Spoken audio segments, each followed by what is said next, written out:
Permítanme contarles mi experiencia. Durante 3 años, simulé estar en la ruina con un único fin: descubrir que mis propios vástagos estaban tramando mi muerte para quedarse con mi herencia. Suscríbanse de inmediato, porque la revancha que les tengo preparada los dejarán completamente atónitos. Mi nombre es Eduardo Mendoza. Tengo 68 años de edad, y hasta hace apenas 3 años toda la gente que me conoció estaba convencida de que yo era un hombre acabado y sin recursos. Mi inusual relación comenzó el día en que tomó la decisión de ejecutar la prueba más dura y despiadada de que un progenitor podría aplicar a sus descendientes. Consistió en fingir que había perdido todo mi capital y mi fortuna, únicamente para observar si su cariño por mí era real o si, por el contrario, su único interés era apoderarse de mi riqueza. A lo largo de 4 décadas enteras, me dediqué a edificar un gran imperio en el sector inmobiliario, partiendo literalmente de cero. Mis inicios fueron como simple albañil, trabajando duramente bajo el sol abrasador de Guadalajara, en México, cargando pesados sacos de cemento que parecían a pesar de mucho más que mis sueños en ese momento. Pero yo tenía una visión muy clara de futuro. Estaba seguro de que esta metrópolis se expandiría y yo estaría ahí presente para ser uno de los responsables de levantarla. Adquirí terrenos en épocas donde nadie les daba valor. Construí viviendas y edificios cuando todos me tachaban de loco, y realicé las ventas cuando el mercado inmobiliario se encontraba en su mejor momento. Para el año 2020, mi compañía constructora denominada Mendoza ya había finalizado la construcción de más de 200 grandes complejos residenciales y espacios de oficinas. Era propietario de 16 inmuebles ubicados en las zonas más cotizadas y exclusivas de la ciudad, 3 extensos ranchos en el estado de Jalisco, y mi cuenta bancaria personal había alcanzado la asombrosa cifra de 42 millones de pesos mexicanos. Mis 3 hijos, Ricardo, de 35 años, Carmen, de 32, y Miguel, de 28, crecieron inmersos en una opulencia total. Estudiaron en las universidades de mayor prestigio, viajaron por el mundo entero sin ninguna restricción y jamás llegaron a comprender el verdadero significado de la palabra necesidad o escasez. En contraste, yo sí había conocido la auténtica pobreza. Mi padre biológico falleció cuando yo apenas tenía 12 años, y mi madre tuvo que emplearse como la banda incansable para poder mantenernos a mis 4 hermanos, ya a mí. Recuerdo perfectamente esas noches en que me acostaba con el estómago vacío y me hacía una solemne promesa: mis propios hijos jamás tendrían que pasar por esa penuria. Tal vez ese fue mi error más grave: haberles brindado todo sin antes inculcarles el fundamental valor del esfuerzo y del sacrificio. Mi querida esposa, Magdalena, nos dejó hace 5 años a causa de una enfermedad terminal. Durante el transcurso de su padecimiento, noté algo que me destrozó el alma por completo. Mis hijos solamente aparecían por el hospital o por la casa cuando necesitaban que les entregara dinero. «Papá, requiero 50,000 para el primer pago de mi nuevo apartamento», me decía Ricardo. «Eduardo, dame prestado 100,000 para poder abrir mi nueva tienda de ropa exclusiva», me solicitaba Carmen. «Padre, necesito urgentemente 70,000 para mi consultorio médico», me pidió Miguel, quien, a pesar de haber estudiado medicina, prefería seguir viviendo cómodamente de mis recursos económicos. Después de la ceremonia fúnebre de Magdalena, tomé la determinación más dura y dolorosa de toda mi vida. Aparentemente, traspasé la totalidad de mi patrimonio y mi fortuna a mis hijos, mientras aún vivían, supuestamente reservándome únicamente una pequeña pensión mensual.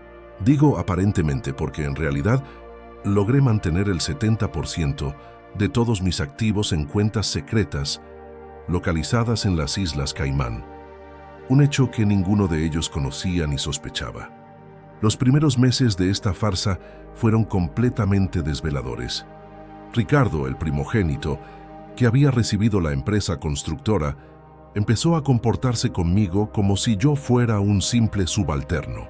«Papá, ya no estás autorizado para tomar ninguna decisión aquí.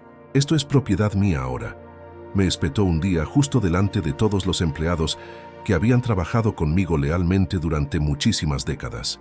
Carmen decidió dejar de invitarme a las reuniones y celebraciones familiares, bajo el pretexto de que yo ya no tenía nada relevante que aportar. Miguel, por su parte, sencillamente desapareció, completamente ocupado en su nueva existencia de lujos que mi dinero le permitía disfrutar. No obstante, mi nieta Sofía, que es hija de Ricardo y tiene apenas 16 años, continuaba visitándome cada domingo. Ella era mi única luz de esperanza en medio de tanta oscuridad. Abuelo, no consigo entender por qué mi papá te trata de esa manera, me dijo con los ojos llenos de lágrimas. Tú fuiste quien construyó todo esto con tus propias manos y esfuerzo. El momento culminante, el punto de quietud definitivo, se produjo hace apenas 3 meses. Yo residía en una casa muy sencilla y modesta, que había comprado específicamente para mi actuación, logrando grandes aprietos económicos. Ricardo apareció una tarde con una sonrisa falsa que no reflejaba emoción en sus ojos. Papá, me dijo, sentándose en mi sillón gastado, tengo una propuesta laboral para ti. En la empresa nos hace falta personal de limpieza. Es un trabajo muy fácil, llegar a las 5 de la mañana, limpiar las oficinas, los baños y ordenar documentos. El sueldo que ofrecemos es de 8,000 pesos al mes. Me quedé paralizado procesando la ofensa. Mi propio hijo me estaba ofreciendo trabajar como conserje en la compañía que yo mismo había levantado. Si no deseas padecer hambre, entonces ponte a trabajar, agregó con una frialdad que jamás le había visto. Ya no eres un joven, pero aún puedes ser de utilidad. Yo mantuve la calma y acepté su oferta. Por fuera, mi semblante era tranquilo, pero por dentro se desató una poderosa tormenta de sentimientos que lo modificaría todo para siempre. Lo que Ricardo ignoraba es que yo había estado esperando precisamente esta ocasión durante 3 largos años. Al día siguiente, me presenté en las oficinas de Constructora Mendoza exactamente a las 5 de la mañana. Vestía un overol de color azul que había adquirido especialmente para este trabajo y llevaba una gorra que tapaba una parte de mi rostro. El justiciero de la noche, don Esteban, me miró con una profunda tristeza. Él había sido mi empleado por 15 años y sabía perfectamente quién era yo en realidad.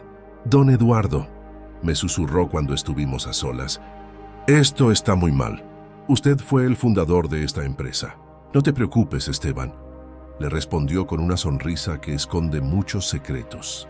A veces las situaciones no son como aparentan.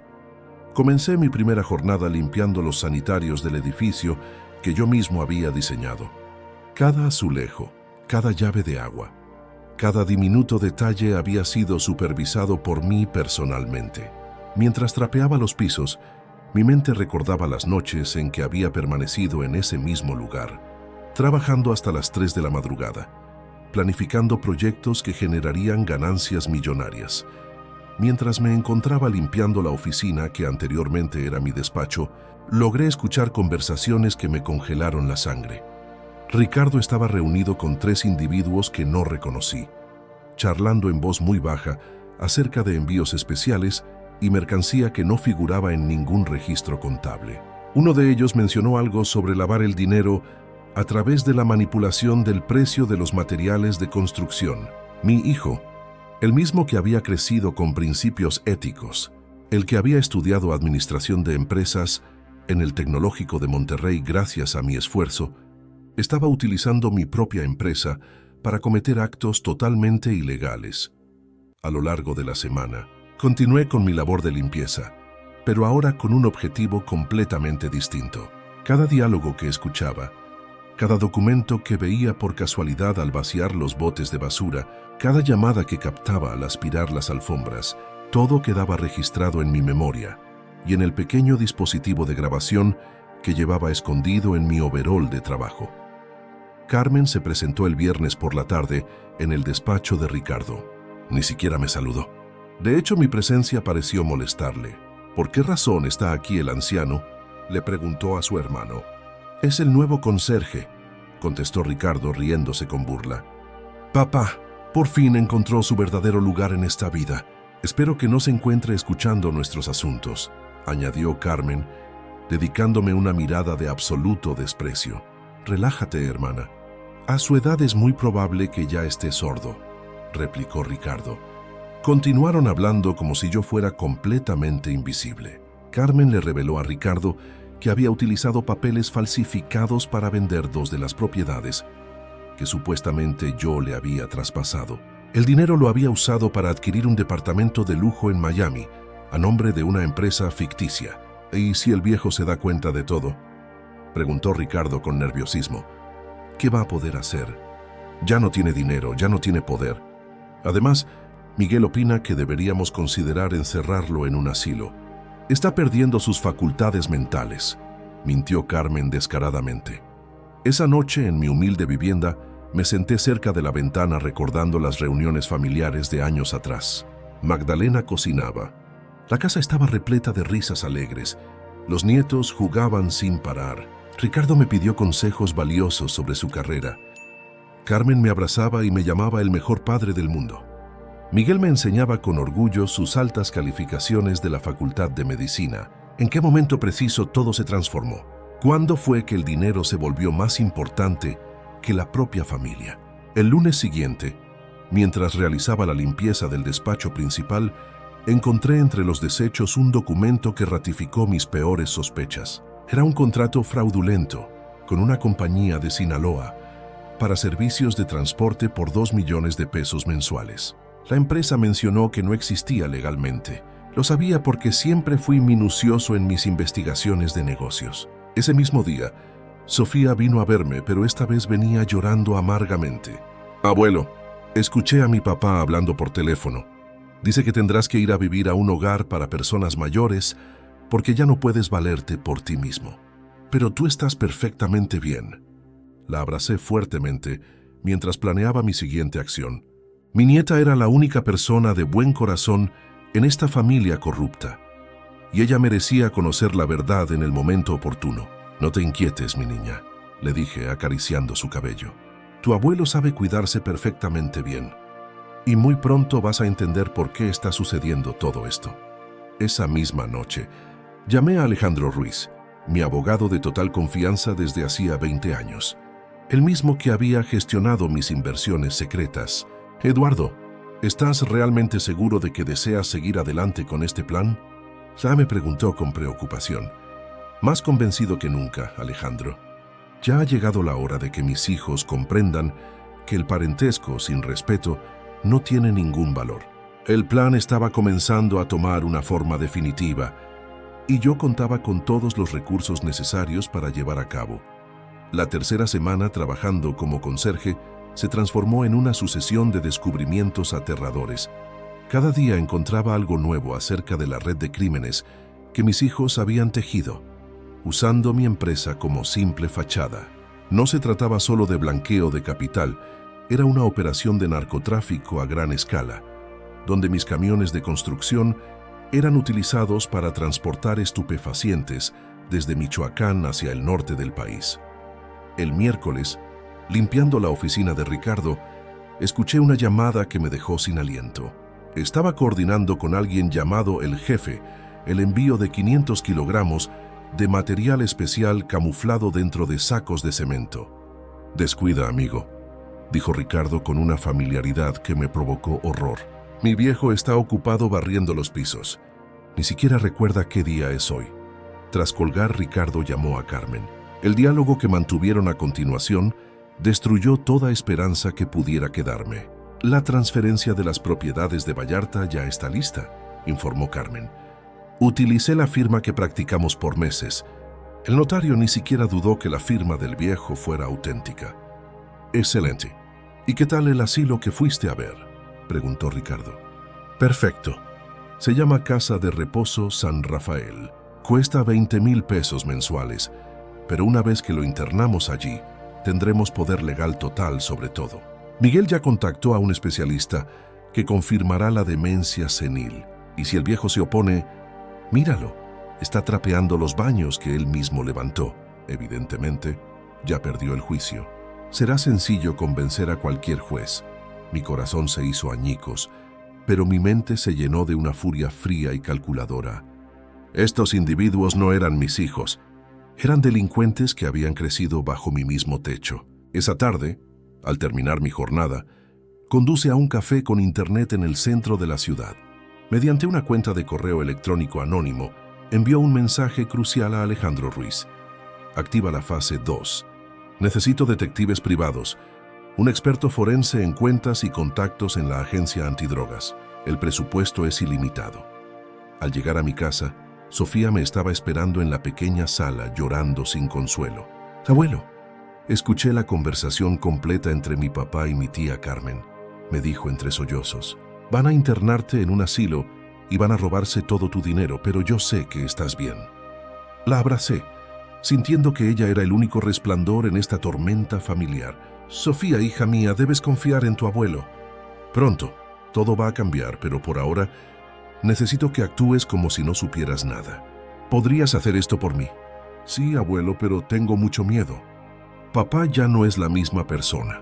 Ahora tiene amigos muy desagradables que vienen a la casa y hablan de asuntos turbios. Sus palabras confirmaron mi mayor temor. Ricardo había involucrado a la familia directamente en sus negocios criminales. El jueves, ordenando papeles en el archivador principal, encontré copias de contratos falsificados por trabajos que nunca se realizaron. Los valores sumaban más de 50 millones de pesos. Mi empresa estaba siendo usada para justificar ingresos descomunales provenientes del narcotráfico, pero fue el viernes cuando realmente comprendí la magnitud de la deslealtad. Carmen llegó con un hombre bien vestido que se presentó como el doctor Herrera, un psiquiatra. Disimulé estar concentrado en la limpieza mientras hablaban. «Doctor, como le expliqué, mi padre muestra señales claras de demencia», mintió Carmen sin pestañear. «Habla solo. No recuerda dónde deja las cosas, a veces no nos reconoce».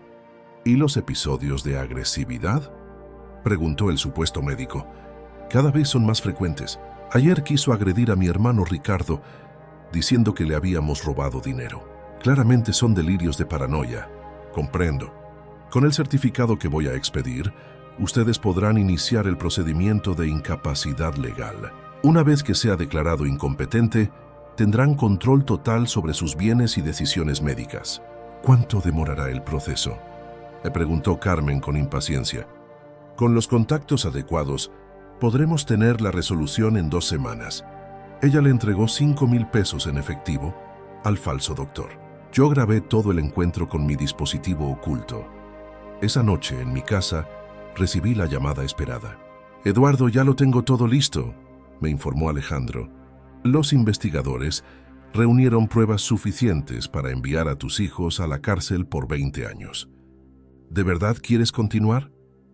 «Alejandro, esos criminales planean declararme demente la próxima semana para despojarme de lo que creen que es mi herencia. Ya no son mis hijos, son delincuentes que deben afrontar las consecuencias de sus acciones». «Muy bien, el lunes activaremos la Operación Justicia. Tus cuentas están preparadas.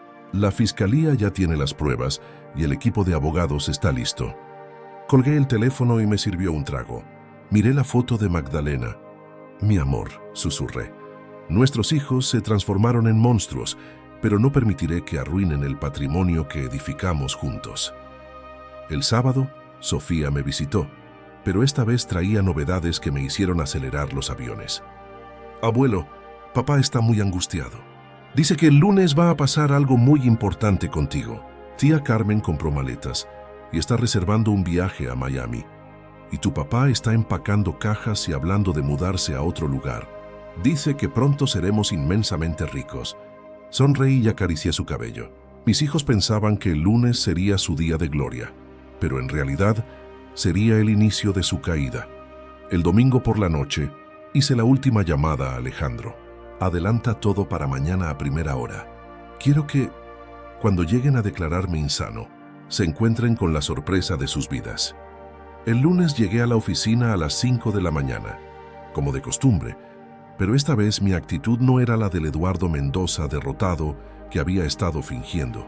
En mi mochila llevaba documentos que cambiarían el destino de toda mi familia, y en mi corazón ardía una determinación que no había sentido desde mis inicios. A las 8:30, Ricardo llegó acompañado de Carmen, Miguel, el supuesto doctor Herrera y 2 hombres que eran abogados. Sus rostros reflejaban una mezcla de triunfo y nerviosismo. Creían que ese día marcaría su victoria final sobre el viejo tonto que limpiaba baños. «Papá», exclamó Ricardo fingiendo preocupación. «Ven aquí, necesitamos conversar contigo». Me acerqué despacio, arrastrando los pies y curvando la espalda, manteniendo mi papel hasta el último instante. «Hijos míos», dije con voz temblorosa, «¿qué quieren de su anciano padre?» Carmen tomó la palabra con una sonrisa falsa. «Papá, estamos muy alarmados por tu salud mental. Has estado actuando de forma extraña. El doctor Herrera quiere hacerte unas preguntas». La psiquiatra se acercó con una carpeta. «Don Eduardo, soy el doctor Herrera. Sus hijos me informaron que ha tenido episodios de confusión, olvidos y comportamiento agresivo. Debemos evaluarlo por su propio bien». «Doctor», respondió sin salir de mi papel. «Me siento bien, solo estoy exhausto de tanto trabajar». «¿Trabajar?», interrumpió Miguel con sarcasmo. «Papá, tú solo limpias pisos. Eso no es un trabajo de verdad». Esas palabras fueron una puñalada. «Señor Mendoza», continuó el falso doctor, «¿recuerda en qué año estamos?» 2023, respondió correctamente. «¿Recuerdas los nombres de sus hijos?» «Ricardo, Carmen y Miguel». «¿Sabes dónde se encuentra?» «En mi empresa». «Bueno, en la empresa de Ricardo». Carmen y Miguel intercambiaron miradas de satisfacción. Cada respuesta correcta era interpretada por ellos como confirmación de mi supuesta locura. «Ve, doctor», intervino Carmen, «sigue creyendo que la empresa es suya. Son delirios de grandeza». El doctor Herrera escribió algo gravemente. «Es un caso evidente de demencia con episodios de paranoia. Necesita asistencia especializada urgente».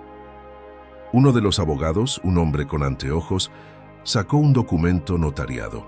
«Don Eduardo, esto es un papel legal que declara su incapacidad mental. Sus hijos serán sus tutores y manejarán sus finanzas y decisiones médicas. Solo debe firmar aquí». Mis manos temblaron al tomar el papel, no de miedo, sino de una rabia reprimida. «¿Y si me niego a firmar?», preguntó con voz rota. «Papá», dijo Ricardo con paciencia fingida, «esto es por tu propio beneficio. Ya no puedes tomar decisiones. Mírate limpiando los baños de la empresa que fundaste. ¿No te das cuenta de lo penoso que es eso?». Esas palabras fueron el límite. Dejé de fingir y los miré directamente. «Penoso», dice. Mi voz había cambiado. Ya no era temblorosa. Ricardo retrocedió desconcertado. «Penoso es usar la empresa que levanté para lavar dinero del narcotráfico», continuó, disfrutando ver cómo su rostro se desfiguraba. «Penoso es falsificar mi rúbrica para vender bienes que no les correspondían. Penoso es planear encerrar a su padre en un asilo mientras celebran su supuesta herencia». El silencio en la oficina era absoluto. Carmen estaba pálida. Miguel miró la puerta, buscando una salida. «Esto no es posible», murmuró Ricardo. «Tú estás limpiando baños. No tienes dinero, no tienes nada». Sonreí y saqué otro papel, un estado de cuenta de las Islas Caimán que mostraba un saldo de $28 millones. ¿En serio creen que un hombre que construyó un imperio sería tan ingenuo como para entregar toda su fortuna a hijos desagradecidos sin tener un plan de emergencia?» Miguel se dejó caer en una silla comprendiendo su error. Durante 3 años los observé, esperando que recordaran que soy su padre, que me respetaran. En lugar de eso, encontraron maneras más crueles de humillarme. Hoy iban a declararme demente para robar mi herencia. Pero resulta que el que perdió el juicio fui yo por creer que la sangre era más poderosa que la ambición. Ricardo intentó acercarse. «Papá, podemos explicarlo». «No te atrevas a llamarme papá», grité. «Los padres merecen respeto, no traición. Marque un número en mi celular y presione el altavoz». «Alejandro, Pitecero, puedes avanzar». «Sí, todo salió como se planeó. Mis hijos acaban de confirmar su verdadera naturaleza». «Papá, ¿qué estás haciendo?», se preguntó Carmen con pánico. «Lo que debería hacer hace 3 años. Proteger el legado que construí y asegurar que ustedes enfrenten las consecuencias». En ese momento mi celular sonó. Era Sofía. «Abuelo, la policía está en la casa de papá. Están arrestando a unos hombres que tenían estupefacientes en el jardín. ¿Tú sabías de esto?». Miré a Ricardo, que había perdido todo el color. «Sí, hija mía. Tu abuelo sabía exactamente lo que iba a ocurrir. El juego había terminado. Tras la confrontación, mis 3 hijos salieron corriendo. El falso doctor y sus cómplices desaparecieron. Me quedé solo en mi antiguo despacho, sintiendo que había recuperado mi verdadera identidad. Alejandro Ruiz llegó con un equipo. Raquel Santamaría, contadora forense. El detective James Morrison, investigador privado. Y licenciado Fernando Vega, especialista penal. Eduardo, me dijo Alejandro, lo que recopilaste es suficiente para procesar a tus hijos por lavado de dinero, asociación delictiva, falsificación y fraude. Pero necesitamos más. Raquel mostró análisis. Ricardo movió más de 80 millones de pesos a través de empresas inexistentes. Carmen vendió ilegalmente 7 propiedades usando firmas falsas. Miguel recibió pagos de 500,000 pesos mensuales por servicios médicos que jamás dio. El detective Morrison abrió una carpeta. Hemos vigilado a Ricardo. Sus contactos incluyen al líder de un cártel. Tus camiones transportan cocaína. Tenemos grabaciones y testigos. Me senté en mi silla ejecutiva. Señores, estos criminales fueron mis hijos, pero su traición los hizo extraños. No busco venganza, busco justicia y proteger a Sofía. Ella es la única inocente, Fernando. Vega sugirió. Podemos presentar cargos penales que los llevarán a prisión y también atacarlos civilmente para recuperar los bienes robados. Recomiendo hacer ambas cosas. ¿Cuánto tiempo necesitas? Charles preguntó. 1 semana, respondió Morrison, pero debes seguir actuando como si nada hubiera pasado. Si sospechan, podrían escapar o destruir las pruebas. Regresé a mi casa y llamé a Sofía. Abuelo, estoy muy asustada, dijo llorando. Papá llegó muy alterado, gritando que lo traicionaste y que vas a destruir a la familia. Sofía, escúchame. Tu papá, tu tía y tu tío hicieron cosas muy graves y van a afrontar las consecuencias. Pero tú no te preocupes, estarás a salva. ¿Recuerdas a don Alejandro, mi abogado de confianza? Sí, abuelo, lo recuerdo. Mañana mismo él vendrá por ti para llevarte con tu prima Isabela, que vive en la ciudad de Monterrey. Te quedarás ahí tranquilamente hasta que este asunto tan delicado haya finalizado. No lo veas como un castigo o un abandono, sino como una medida esencial para mantenerte fuera de cualquier peligro. Además, debes saber que tú estarás bien.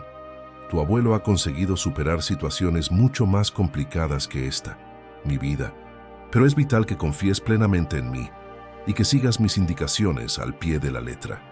Los días que siguieron fueron una verdadera montaña rusa de sentimientos intensos. Durante las mañanas, yo continuaba con mi rol de limpieza en la oficina, observando cómo Ricardo entraba y salía visiblemente nervioso, realizando llamadas desesperadas y reuniéndose con individuos cada vez más turbios y peligrosos. Por las noches, me encontré a escondidas con el equipo de investigación en diferentes lugares de la ciudad. El miércoles, Raquel me mostró hallazgos que ni en mis peores sueños había imaginado. Eduardo, hemos descubierto algo realmente espeluznante. Carmen no solo copió tu firma para vender los inmuebles, sino que además solicitó 3 grandes préstamos hipotecarios usando como garantía precisamente las propiedades que ya había vendido. Consiguió estafar a diversas entidades bancarias por una suma superior a los 20 millones de pesos. Y Miguel agregó. Miguel es mucho más astuto de lo que creíamos inicialmente. Ideó una clínica completamente falsa, donde supuestamente atendía a obreros de la construcción que sufrían accidentes. El Instituto de Seguridad Social le pagó más de 10 millones por tratamientos y terapias que nunca se llevaron a cabo. Él usó tu buen nombre y tus valiosos contactos para asegurar esos contratos fraudulentos. Morrison agregó una información que era aún más alarmante. Eduardo, logramos interceptar varias comunicaciones entre Ricardo y este sujeto, el carnicero. Están planeando acabar con tu vida esencialmente. Creen que tienes demasiada información y que podrías arruinar por completo su negocio. La orden de ejecución ya fue emitida. Solo están esperando el momento preciso. Sentí un escalofrío helado recorrer toda mi espalda. Mis hijos propios no solo deseaban robarme mi dinero, sino que estaban decididos a asesinarme para proteger sus nefastos secretos. ¿De cuánto tiempo disponemos?, me preguntó con la voz tensa. El ataque está planeado para la noche de este sábado, contestó Morrison con seriedad. pero nosotros vamos a actuar este viernes por la mañana. La fiscalía ya ha emitido las órdenes de captura pertinentes.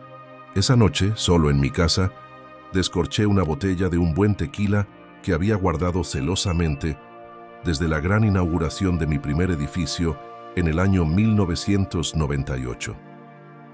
Brindé en completo silencio por Magdalena, por todos los años de trabajo honrado, por los grandes sueños que construimos juntos.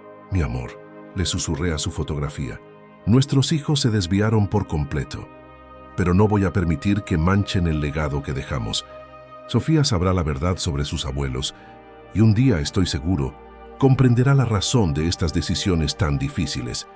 El jueves por la mañana, mientras limpiaba por última vez los largos pasillos de la que era mi empresa, escuché a Ricardo hablar por teléfono con alguien de la organización criminal.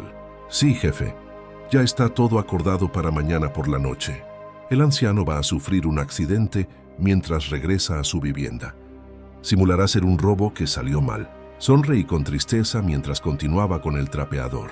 Si tan solo ellos supieran que su viejo tonto tenía grabada cada palabra de esa conversación y que la verdadera justicia llegaría mucho antes que sus asesinos a sueldo.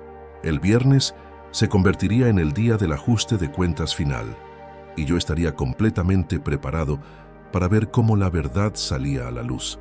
El viernes amaneció con un aire fresco que parecía anunciar el gran cambio que se avecinaba. Me levanté a las 4 de la mañana, no para ir a limpiar sanitarios como mis hijos seguían creyendo, sino para ser testigo del instante en que la justicia tocaría, por fin, a su puerta.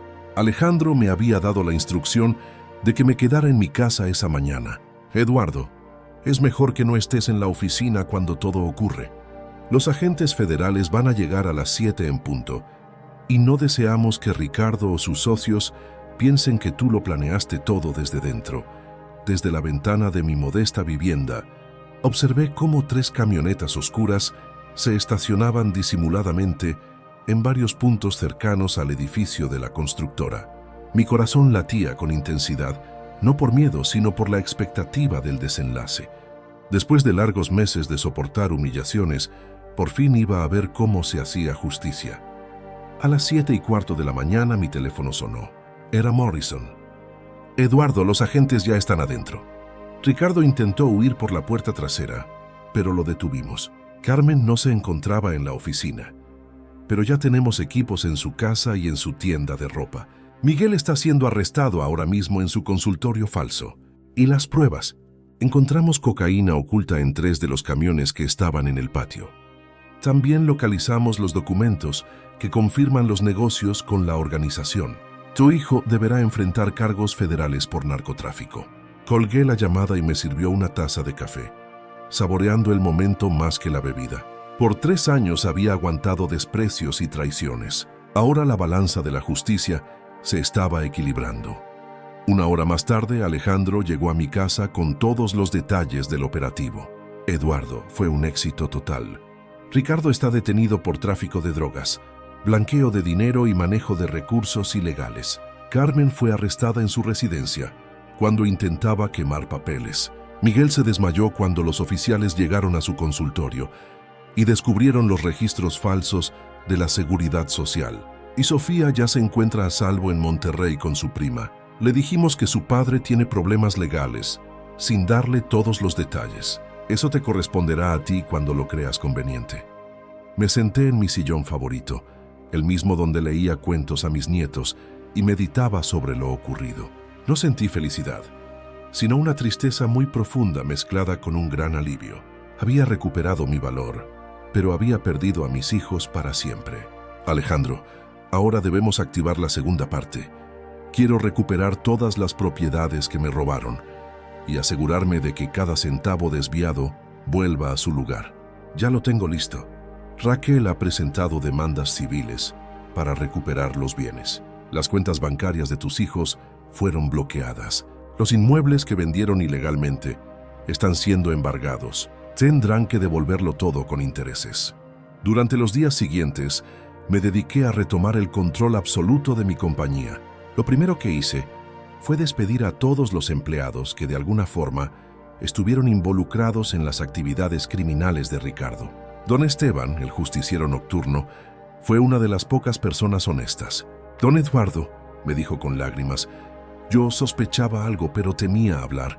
Necesitaba mi empleo para mi familia. Esteban, tú no eres responsable de las malas decisiones de mis hijos. Además, tu lealtad ha sido inmensa. A partir de ahora, serás el supervisor de seguridad con un aumento del 50% en tu salario. La transformación de la empresa fue total. Contraté auditores externos para revisar cada contrato, cada movimiento, cada documento. Todo lo que tuviera que ver con los delitos de Ricardo fue anulado. El martes de la semana siguiente, recibí una llamada inesperada desde el centro de detención. «Papá, por favor, necesito hablar contigo». Su voz sonaba destrozada, muy diferente al tono arrogante que nosotros por años. «No tengo nada de qué conversar contigo», respondió fríamente. «Papá, fue un error. Yo no quería que llegara a esto. Los del cártel me amenazaron. Dijeron que harían daño a Sofía. ¿Ahora resulta que eres una víctima?», le preguntó con ironía.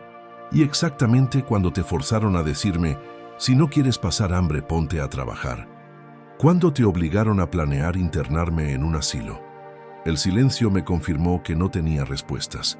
«Ricardo, tú elegiste tu camino. Preferiste el dinero fácil del crimen a la honradez. Preferiste humillarme. Ahora vive con las consecuencias. Pero soy tu hijo. Mis hijos murieron el día que decidió traicionarme. Tú eres solo un delincuente que lleva mi apellido por casualidad». Colgué la llamada y no volvió a responder. Carmen intentó otra vía. A través de su abogado, me envió una carta disculpándose y rogando que retirara los cargos. Prometía devolver todo lo robado si yo intercedía. Le respondí mediante Alejandro: «Dígale a la señora Carmen que las disculpas no eliminan los delitos.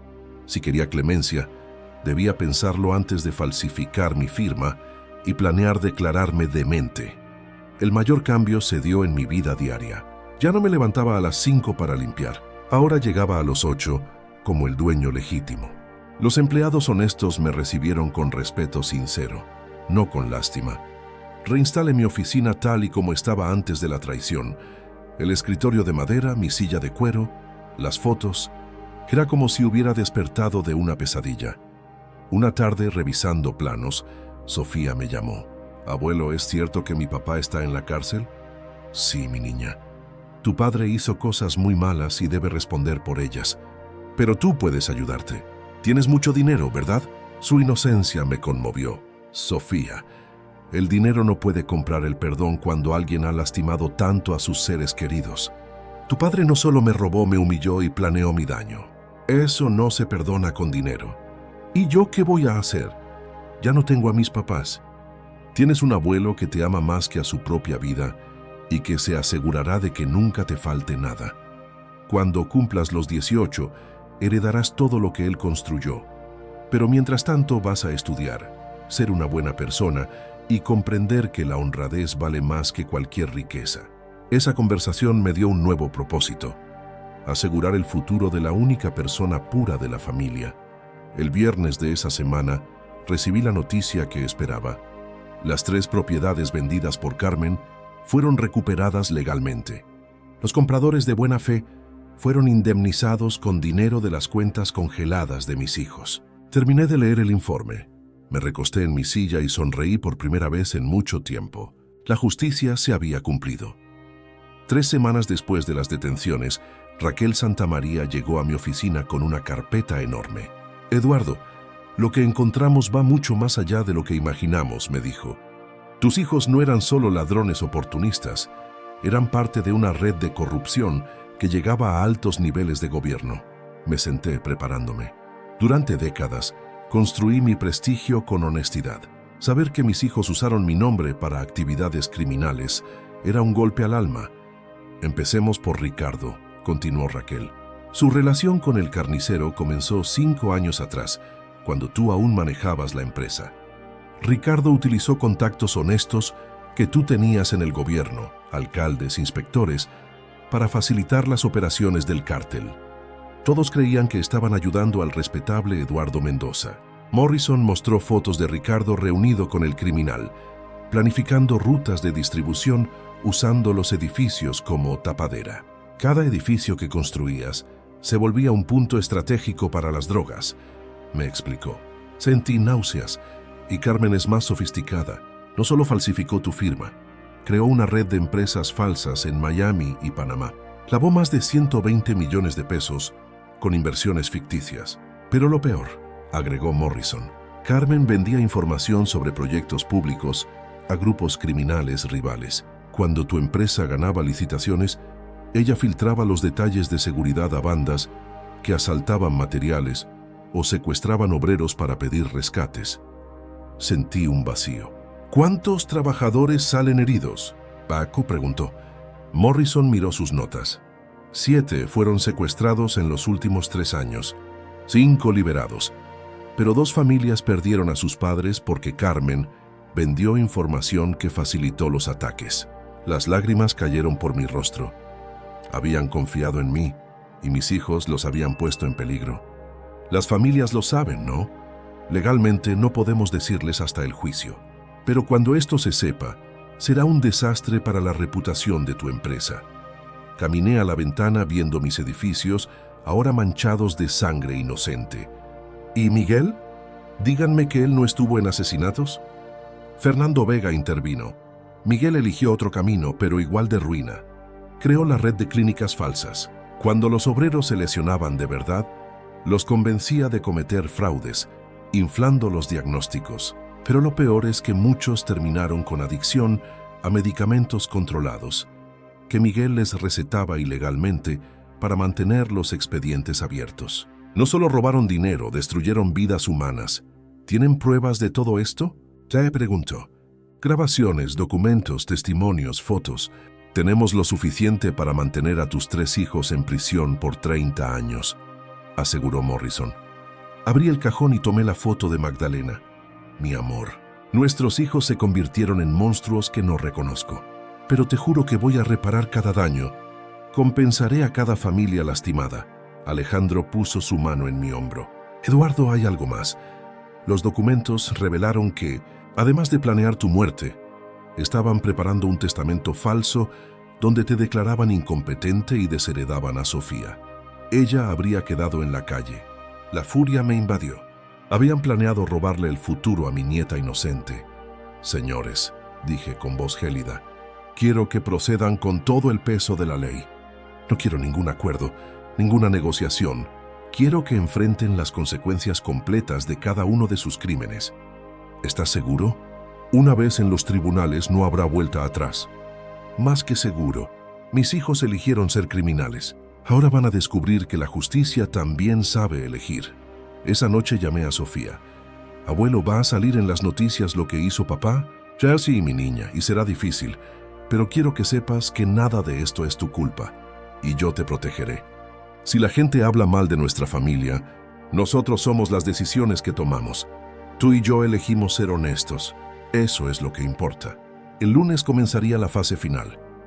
El lunes comenzó con una llamada inesperada de Carmen desde la prisión. Su voz temblaba de desesperación.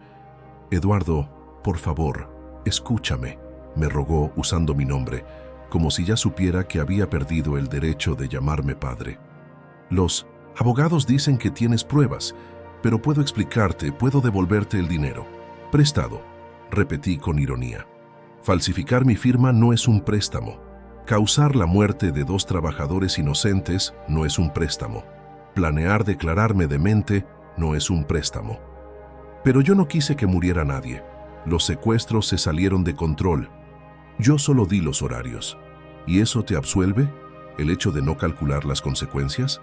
Su llanto se intensificó, pero no me dejó manipular. Carmen, Sofía estará bien porque tiene un abuelo que la ama. Debes pensar en ella antes de volverte criminal. Esa tarde, Miguel consiguió que su abogado me pidiera una reunión.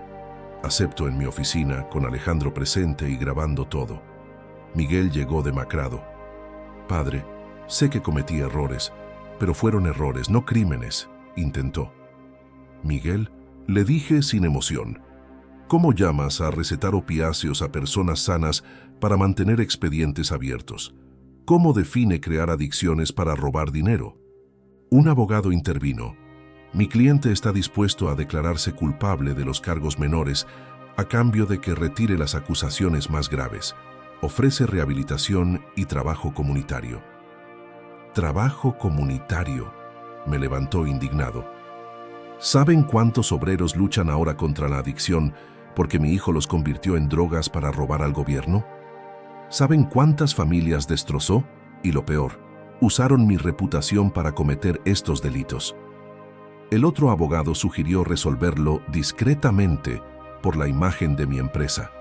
Señores, mi prestigio se construyó sobre la verdad. Si queda manchada por los crímenes de mis hijos, que así sea. Prefiero que se sepa que Eduardo Mendoza tuvo el valor de entregar a sus propios hijos criminales antes que ser cómplice. Durante la semana, la prensa aumentó la presión. Empleados leales como don Esteban me preguntaban: «La verdad, Esteban, siempre la verdad. Diles que Eduardo Mendoza prefiere la justicia antes que proteger a los delincuentes, aunque sean sus hijos». El jueves, la reportera Patricia Solís me pidió una entrevista. «Señor Mendoza, sabemos que usted entregó las pruebas. ¿Nos contaría su versión?» «Patricia, hablaré públicamente, pero primero que la justicia termine su trabajo. En el momento justo, el público sabrá toda la verdad». Esa tarde, Alejandro me confirmó que mis hijos habían entendido la gravedad. Eduardo, los tres quieren negociar. Ricardo quiere cooperar. Carmen devolver el dinero. Miguel declararse culpable por una sentencia reducida. ¿Y tu opinión? Legalmente podríamos obtener mejores resultados. Moralmente, tú decides si perdonas a quienes planearon matarte y robarle el futuro a tu nieta. Me quedé pensativo, recordando los momentos felices. Alejandro, esos niños inocentes murieron hace años cuando eligieron el dinero sobre los valores. Los criminales detenidos ahora no son mis hijos. Procede con todo el peso de la ley. El viernes por la noche, mientras revisaba documentos en mi oficina, recibí la llamada que había estado esperando. Era Morrison quien hablaba. «Eduardo», le dijo, «tengo noticias muy importantes». Ricardo finalmente optó por romper su prolongado silencio.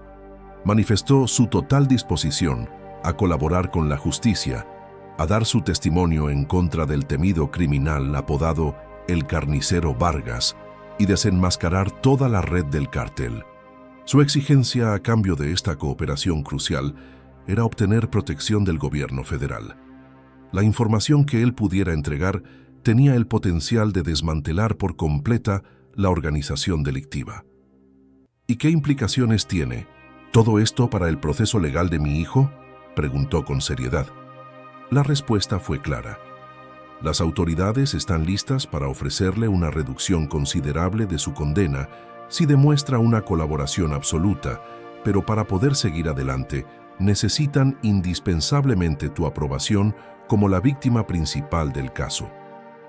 Me sumí en una profunda meditación que duró varios y largos minutos.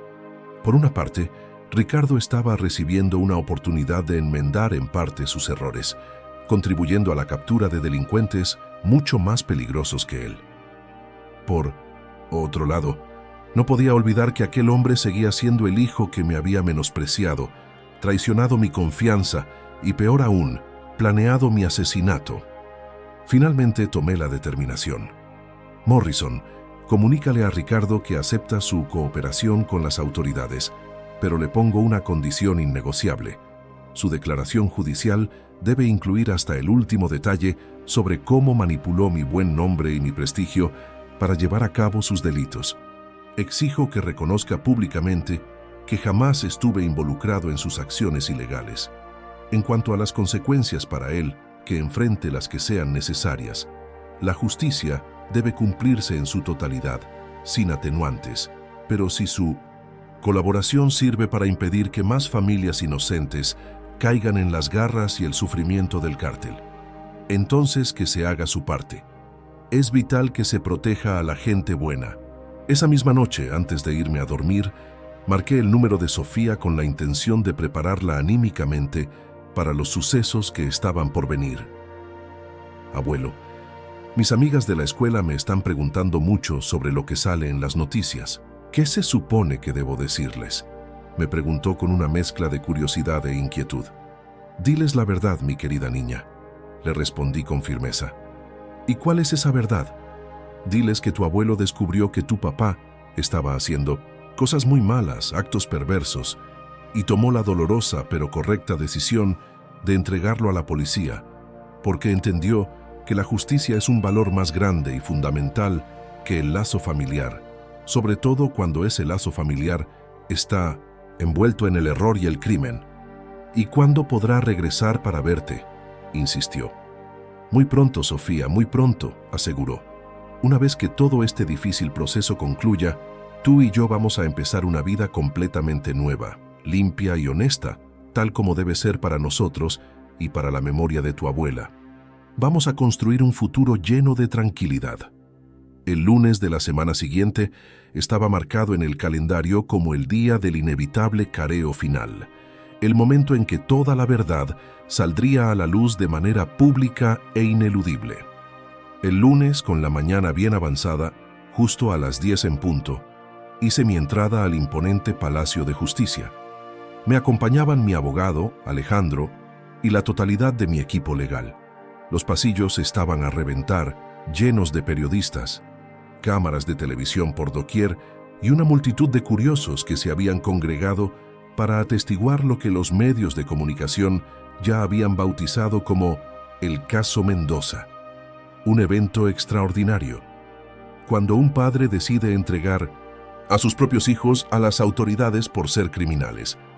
Yo llevaba conmigo un maletín de piel de color negro que resguardaba la totalidad de las pruebas que habíamos reunido en meses de investigación discreta.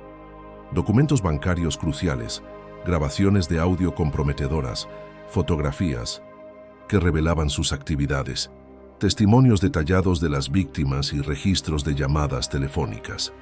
Era todo lo necesario para probar de manera irrefutable que mis 3 hijos habían edificado un imperio delictivo utilizando mi prestigio y mi compañía como simple disfraz.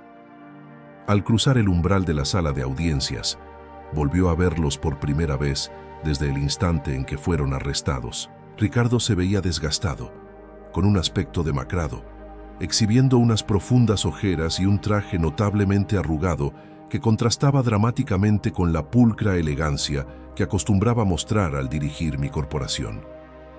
Carmen había adelgazado de manera notoria y su cabello, que antes lucía perfectamente arreglado, ahora se veía descuidado. Miguel temblaba de forma visible y evitaba a toda costa hacer contacto visual conmigo. El encargado de presidir la sesión era el juez Fernando Castillo, un hombre de 60 años conocido por su impecable rectitud y su absoluta imparcialidad. Él fue quien abrió la sesión dirigiéndose directamente a mí. Señor Eduardo Mendoza, tengo entendido que usted es la persona que ha proporcionado las principales pruebas en este caso tan complejo. Confirma ante el tribunal que sus propios hijos son los acusados y que usted ha tomado la decisión de testificar en su contra. Así es, su señoría, contesté con voz firme. Cuando me di cuenta de que habían convertido mi empresa en una simple fachada para el narcotráfico y que habían abusado de mi buen nombre para defraudar al gobierno y perjudicar gravemente a trabajadores que no tenían culpa alguna, tomé la dolorosa pero necesaria decisión de que la justicia era más importante que cualquier lazo de sangre. Un murmullo de asombro se propagó por toda la sala. Los reporteros garabateaban sin parar en sus libretas, anotando cada palabra de lo que se perfilaba ya como uno de los testimonios más impactantes en la historia judicial del estado de Jalisco. El fiscal del estado, el licenciado Armando Vázquez, se acercó a su mesa con una carpeta voluminosa llena de documentos. Señor Mendoza, antes de que nos muestren las pruebas específicas, ¿podría explicar al tribunal cómo fue que descubrió las actividades ilegales de sus hijos?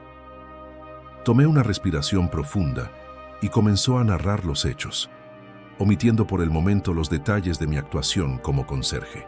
Esa revelación la guardaba estratégicamente para el instante más dramático del proceso. Durante un periodo de 3 años, simulé estar en graves apuros económicos con la única finalidad de observar la verdadera personalidad de mis hijos, relató. Lo que descubrí superó mis peores temores. No solo me veían como una carga molesta, sino que estaban utilizando activamente mi reputación para cometer crímenes. Ricardo se levantó de manera brusca de su asiento, interrumpiendo con desesperación. Eso es una mentira, papá. Tú sabías absolutamente todo lo que pasaba en la empresa. Tú aprobaste los contratos con tu silencio. ¡Silencio!, gritó el juez, haciendo resonar su martillo sobre la mesa. El acusado tendrá su turno de hablar solo cuando se le conceda la palabra. Pero el estallido impulsivo de Ricardo fue precisamente lo que yo había anticipado. Su desesperación lo obligó a mostrar su verdadera cara frente a todo el tribunal. El fiscal continuó con su interrogatorio. Señor Mendoza, ¿posee usted pruebas de que sus hijos planeaban hacerle daño físico?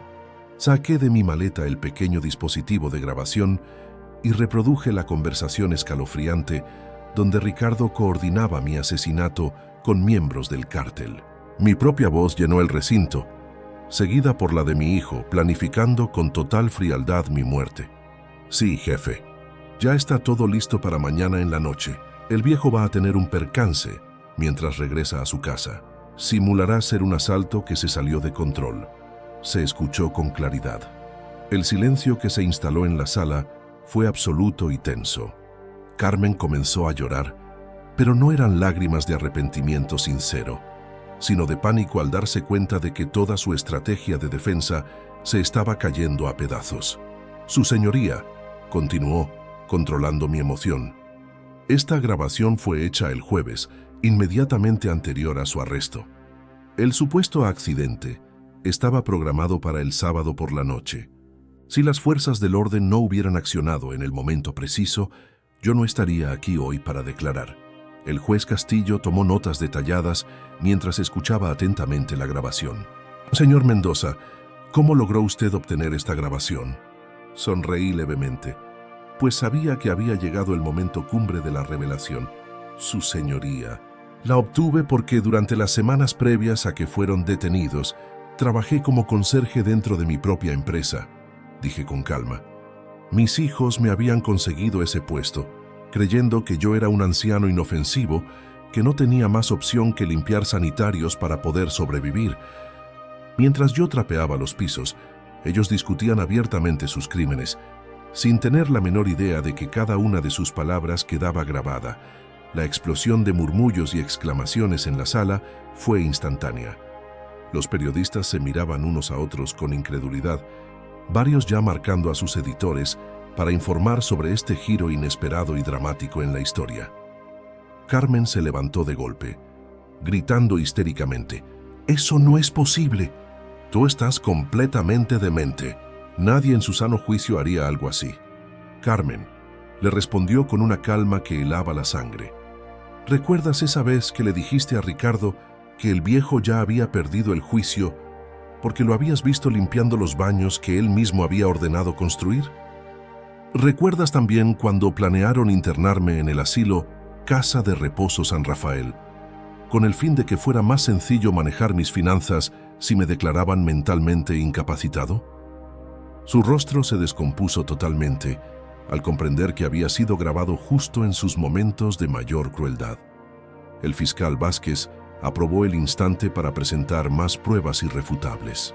«Su señoría, poseemos más grabaciones de las conversaciones donde los acusados planean la falsificación de documentos, el lavado de dinero mediante la creación de empresas ficticias y, de manera crucial, la organización del asesinato de su padre. Además, tenemos evidencia de que Carmen vendió información clasificada que condujo al secuestro y la subsiguiente muerte de 2 trabajadores inocentes, Miguel, que se había mantenido callado y rígido hasta ese instante. Finalmente logró hablar con voz temblorosa. «Señor juez, yo nunca quise que las cosas llegaran a estos extremos. Solo buscaba dinero fácil, pero nunca pensé que...» «¿Nunca pensaste qué, Miguel?» Lo interrumpí poniéndome de pie. ¿Nunca pensaste que inventar falsas adicciones a trabajadores honestos tendría graves consecuencias? ¿Nunca pensaste que robar millones de pesos del sistema de salud pública afectaría a familias que realmente necesitaban atención médica vital? El juez me hizo un gesto para que regresara a mi asiento, pero me permitió seguir hablando. Su señoría, mi hijo Miguel diseñó y operó una red de clínicas fantasma donde les diagnosticaba lesiones que no existían a obreros de la construcción. Los mantenía enganchados a medicamentos controlados por meses, cobrando tratamientos falsos al Seguro Social, mientras él se quedaba con un 80% del dinero defraudado. Saqué de mi maletín expedientes médicos falsificados que habían sido confiscados en la clínica de Miguel. Aquí están los documentos que demuestran cómo mi hijo se convirtió en padres de familia trabajadores en drogadictos para prolongar sus fraudes multimillonarios. Algunos de estos hombres perdieron sus empleos, sus familias se hicieron pedazos y varios de ellos incluso intentaron quitarse la vida cuando ya no pudieron conseguir sus dosis de medicamentos. La devastación absoluta en el rostro de Miguel me confirmó que, por fin, estaba entendiendo la magnitud de sus terribles crímenes. No era simplemente un fraude económico. Había destrozado vidas humanas con el fin de enriquecerse. El fiscal presentó entonces las pruebas específicas contra Carmen. Su señoría, Carmen Mendoza, no se limitó a falsificar la firma de su padre para vender propiedades. Ella vendió información confidencial sobre horarios de trabajo y rutas de transporte a grupos criminales, lo que tuvo como consecuencia directa 7 secuestros de trabajadores, 2 de los cuales terminaron en asesinato. El fiscal mostró en la pantalla fotografías de las víctimas. José Hernández, de 42 años, padre de niños 3, y Roberto Sánchez, de 38 años, quien había trabajado lealmente para mí durante 15 años. Ambos hombres fueron torturados y ejecutados incluso después de que sus familias pagaran rescates que nunca fueron suficientes para los criminales. Carmen, le dije, girándome para hablarle directamente. José y Roberto confiaron plenamente en mí cuando les di trabajo. Sus familias creían que laborar en una empresa de Eduardo Mendoza era sinónimo de seguridad. Tú transformaste esa confianza en una trampa mortal. Carmen se desplomó en su silla, llorando sin control. Pero esta vez, más que por miedo a las consecuencias legales, era por el peso aplastante de la culpa que finalmente la había alcanzado. El juez declaró un receso de 2 horas para poder revisar con calma todas las evidencias que se habían presentado. Durante ese tiempo, permanecí en una sala privada con Alejandro, meditando sobre todo lo que había sucedido. Eduardo, me dijo mi abogado con respeto, lo que ha logrado hoy va a modificar por siempre la percepción que la gente tiene de la justicia familiar en este país. Ningún otro padre había tenido la valentía de exponer de forma tan completa a sus propios hijos. Alejandro, estos criminales pisotearon el honor de mi apellido y profanaron la memoria de Magdalena. No iba a permitir que siguieran lastimando a gente inocente solo porque compartían un poco de mi sangre. La obligación moral era superior. Cuando regresamos a la sala de audiencias, el ambiente había cambiado drásticamente. Mis hijos ya no mostraron una actitud desafiante. Ahora parecían delincuentes vencidos, que por fin enfrentaban la dolorosa verdad de sus acciones. Sin embargo, lo más impactante estaba reservado para la siguiente etapa de la audiencia. Al volver del receso, la sala estaba todavía más llena que antes. La noticia de mi testimonio se había esparcido por toda Guadalajara como un reguero de pólvora, y periodistas de medios nacionales habían llegado deprisa para cubrir lo que ya se consideraba el caso judicial más sensacionalista del año. El aire se sentía pesado, cargado de una expectativa inmensa y una tensión palpable. El juez Castillo reanudó la sesión golpeando su martillo. Procederemos ahora con la presentación completa de las pruebas que faltan. Señor Mendoza, el tribunal ya ha revisado las grabaciones y documentos preliminares. Estamos listos para escuchar la continuación de su testimonio. Me puse de pie, sintiendo la intensa mirada de mis 3 hijos clavada en mi espalda. Durante varias décadas, había forjado mi reputación como un hombre de pocas palabras, pero de acciones poderosas. Hoy la dinámica sería otra. Hoy mis palabras tendrían el poder absoluto de hacer que la justicia prevaleciera. Su señoría, lo que estoy a punto de revelar ahora destruye cualquier remota esperanza de que estos crímenes hayan sido meros actos impulsivos o fallas de juicio momentáneos, declaró. Mis hijos planearon meticulosamente una conspiración para eliminarme tanto física como legalmente, robar todo mi patrimonio y usar mi imagen para expandir aún más sus actividades criminales. Saqué de mi maletín una carpeta de color rojo que contenía documentos que ni siquiera mis propios abogados habían visto en su totalidad. Esta es una copia del testamento falsificado que encontramos oculta en la caja fuerte de Ricardo. En este documento, supuestamente, yo desheredaba a mi nieta Sofía y le dejaba la totalidad de mis bienes a mis 3 hijos, incluyendo propiedades de cuya existencia ni siquiera sabían. El murmullo en la sala se hizo más fuerte cuando el fiscal proyectó el documento en una pantalla gigante para que todos pudieran verlo. La falsificación de mi firma era tan impecable que hasta yo tuve que examinarla 2 veces para identificar las diferencias. Pero lo más escalofriante, continuó mientras mi voz se hacía más dura, es este otro documento que encontramos junto al testamento falso. Mostré una carta supuestamente escrita por mí, en la que explicaba mi decisión de suicidarme a causa de serios problemas financieros y un diagnóstico de demencia senil. La fecha de la carta coincidía exactamente con el día que habían programado mi accidente. Su señoría, mis hijos no solo planearon matarme, sino que planearon que pareciera un suicidio, dejando esta carta como la explicación oficial para que nadie pusiera en duda las circunstancias de mi muerte. De esta manera heredarían de forma legal y limpia, sin despertar la más mínima sospecha. Carmen se levantó de manera abrupta de su silla, gritando con desesperación. «Eso es mentira. Yo nunca escribí esa carta. Ricardo, dile al juez que es falso».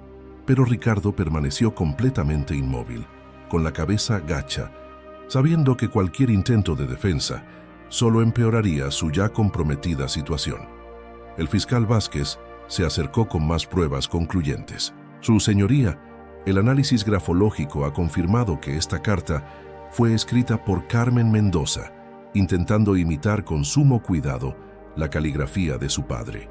Además, encontramos en su computadora personal más de 50 borradores de esta misma carta, donde perfeccionaba cada detalle para que pareciera totalmente auténtica.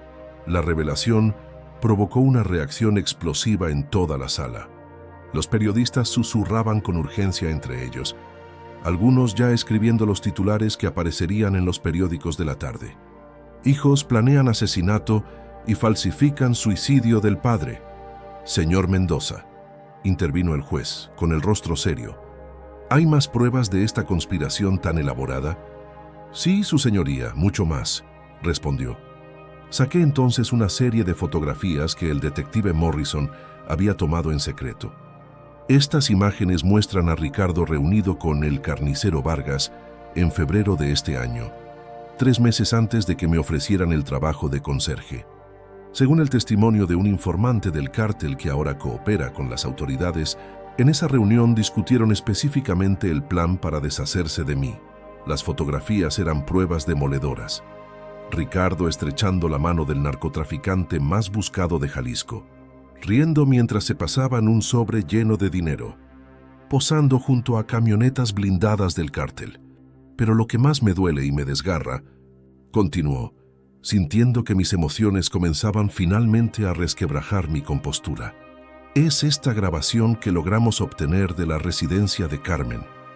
Reproduje un audio donde Carmen hablaba por teléfono con Miguel, discutiendo sin inmutarse qué harían con Sofía después de mi muerte. Una vez que el viejo esté fuera del camino y tengamos todo el efectivo, también tendremos que librarnos de la niña. Se escuchaba la voz de Carmen con total claridad. Es demasiado perspicaz y al crecer podría empezar a hacer preguntas incómodas sobre la forma en que murió su abuelo. ¿Y cómo proponemos que hagamos eso?, respondió la voz de Miguel. Un accidente automovilístico o tal vez una sobredosis que parece accidental. Tengo contactos en el hospital que pueden ayudar a que todo se vea como algo natural, sin intervención de nadie. El silencio en la sala se volvió sepulcral. Incluso los reporteros habían dejado de escribir, demasiado impactados por la frialdad inhumana con la que mis propios hijos planeaban asesinar a su sobrina de 16 años. Miguel se levantó de manera brusca, con el rostro descompuesto por la desesperación. Eso fue solamente una charla hipotética. Jamás habríamos hecho daño a Sofía. Era solo una especulación. ¿Especulación?, le respondí, volteándome para mirarlo directamente a los ojos. Miguel, tengo grabaciones de 8 conversaciones distintas donde ustedes 3 discuten diferentes maneras de deshacerse de Sofía. ¿Todas eran especulaciones inocentes? Saqué mi última prueba. Un contrato firmado por Carmen con un sicario del cártel para asesinar a Sofía tan pronto cumpliera 18 años y pudiera reclamar su herencia legal. Este contrato tiene fecha de apenas una semana antes de que fueran detenidos. Carmen ya había pagado un adelanto de 50,000 pesos para que mi nieta fuera asesinada, justo en el momento en que pudiera heredar mi fortuna de manera legal. Carmen se derrumbó por completo, cayendo al suelo mientras gritaba cosas incoherentes. Los paramédicos tuvieron que entrar a la sala para asistirla. Pero incluso durante su crisis nerviosa, las cámaras continuaron filmando cada segundo de su colapso total. El juez Castillo se tomó un momento para asimilar la magnitud de las revelaciones. Señor Mendoza, ¿está usted absolutamente seguro de que desea seguir adelante con todos estos cargos contra sus hijos? Las pruebas presentadas sugieren delitos que podrían llevarlos a enfrentar una cadena perpetua. Me levanté lentamente. Caminé hasta el lugar donde estaban sentados mis 3 hijos y los miré por última vez como si fueran mi familia. Su señoría. Estos individuos dejaron de ser mis hijos el día que tomaron la decisión de elegir el dinero sobre la decencia, el crimen sobre la honestidad y el asesinato sobre el amor familiar, declaró. Hoy no estoy testificando en contra de mis hijos, estoy testificando en contra de 3 criminales que, por casualidad, comparten mi apellido. Ricardo finalmente levantó la cabeza y me miró directamente. Papá, dijo con voz quebrada, ¿de verdad vas a destruir a tu propia familia por un tema de dinero? Su pregunta me llenó de una indignación tan profunda y abrasadora que sintió como mi voz se elevaba hasta llenar cada rincón de la sala. ¿Por dinero, Ricardo? Ustedes planearon matarme por dinero. Planearon asesinar a una niña inocente por dinero. Convirtieron mi empresa en una herramienta del narcotráfico por dinero. Yo no destruí esta familia. Ustedes mismos la destruyeron cuando eligieron de forma deliberada convertirse en criminales. El fiscal presentó entonces el resumen final de todos los cargos: narcotráfico, lavado de dinero, conspiración para cometer asesinato, falsificación de documentos oficiales, fraude al gobierno federal, soborno de funcionarios públicos y conspiración criminal organizada. Su señoría, concluyó el fiscal, los acusados se enfrentan a una pena total que suma 235 años de prisión entre los 3, considerando la totalidad de los delitos probados. Cuando el juez comunicó que la siguiente audiencia sería para escuchar las declaraciones finales de la defensa, caminé hacia la salida rodeado por una multitud de reporteros que me gritaban preguntas desesperadas. Señor Mendoza, ¿cómo se siente después de entregar a sus propios hijos a la justicia? Me detuve justo en la puerta de la sala y me giré para responder la única pregunta que me pareció digna de una respuesta. Me siento como un hombre que, por fin, ha tomado la decisión correcta, aunque haya sido la más dolorosa y difícil de toda mi vida, respondió con solemnidad. La justicia, en su esencia, no reconoce lazos familiares cuando se trata de proteger a las personas inocentes. Esa misma noche, en la tranquilidad de mi hogar, llamé a Sofía para comunicarle que todo el proceso había llegado a su fin y que pronto podría regresar a Guadalajara. Abuelo, ¿de verdad papá quería asesinarme? Sí, mi amor, pero ya no tiene la posibilidad de hacerte daño. Tu abuelo se asegura personalmente de eso. Ahora estás a salvo. ¿Y qué pasará ahora con nosotros? Ahora, Sofía, vamos a construir una nueva y verdadera familia, cimentada en el amor sincero, la honestidad intachable y el respeto mutuo. Una familia de la que tu abuela Magdalena se sentiría sumamente orgullosa. La justicia había prevalecido, pero el costo emocional había sido inmensamente devastador. No obstante, yo estaba completamente seguro de haber accionado de forma correcta. 2 semanas después de que concluyera el juicio, el Tribunal Superior de Justicia de Jalisco dio a conocer las sentencias definitivas. Ricardo fue condenado a 45 años de reclusión por narcotráfico, conspiración para cometer homicidio y lavado de dinero. Carmen recibió una pena de 38 años por homicidio culposo, falsificación de documentos y conspiración criminal. Miguel fue sentenciado a 28 años por fraude al gobierno federal y tráfico de medicamentos controlados. La mañana en que se leyeron las sentencias, me quedé en mi oficina, observando por la ventana cómo las camionetas del sistema penitenciario se llevaban a quienes alguna vez fueron mis hijos hacia prisiones de máxima seguridad en diferentes estados de la República. No experimenté ninguna satisfacción, pero tampoco sentí arrepentimiento. La justicia había seguido su curso natural e inexorable. Alejandro llegó esa tarde con unos documentos que marcaban el inicio de una nueva etapa en mi existencia.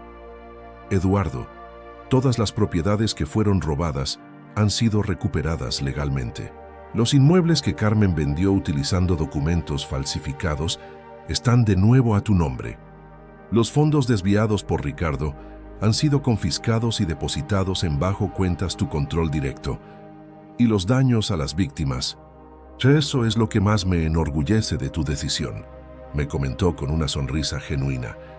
Has destinado 12 millones de pesos para compensar a las familias de los trabajadores secuestrados y asesinados. Y otros 8 millones van directamente a programas de rehabilitación para aquellas personas que desarrollaron adicciones por culpa de Miguel. Has puesto la ética por delante de la avaricia. Durante los meses siguientes, me dediqué por completo a reconstruir la reputación dañada de Constructora Mendoza. Contraté auditores externos e independientes para revisar cada proyecto, cada contrato y cada transacción realizada durante los años en que mis hijos la administraron criminalmente. Todo lo que estuviera manchado por actividades ilegales fue cancelado de inmediato, sin importar las pérdidas económicas que esto pudiera acarrear. Don Esteban se convirtió en mi mano derecha durante este arduo proceso de purificación empresarial. Su lealtad inquebrantable durante los años más oscuros me había demostrado que aún existían personas íntegras en este mundo tan complicado. Don Eduardo, me decía mientras revisábamos la lista de empleados que serían recontratados, usted obró con la más alta rectitud. Estos trabajadores tienen la certeza de que pueden volver a confiar en esta empresa, porque usted tuvo la valentía y el carácter de limpiar su propia casa a fondo. La respuesta del público fue sorprendentemente favorable.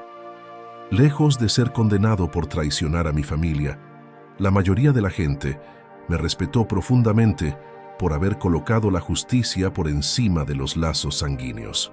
Empresarios de todo el país me contactaban buscando mi consejo sobre ética en los negocios. Universidades me invitaban a impartir conferencias sobre valores familiares y medios de comunicación internacionales. Deseaban documentar mi excepcional historia, pero el momento de mayor significado emocional llegó cuando finalmente pude traer a Sofía de vuelta a Guadalajara. La encontré en el aeropuerto, más madura de lo que le correspondía a sus 16 años, pero con la misma inocencia transparente en sus ojos que siempre había caracterizado a mi nieta.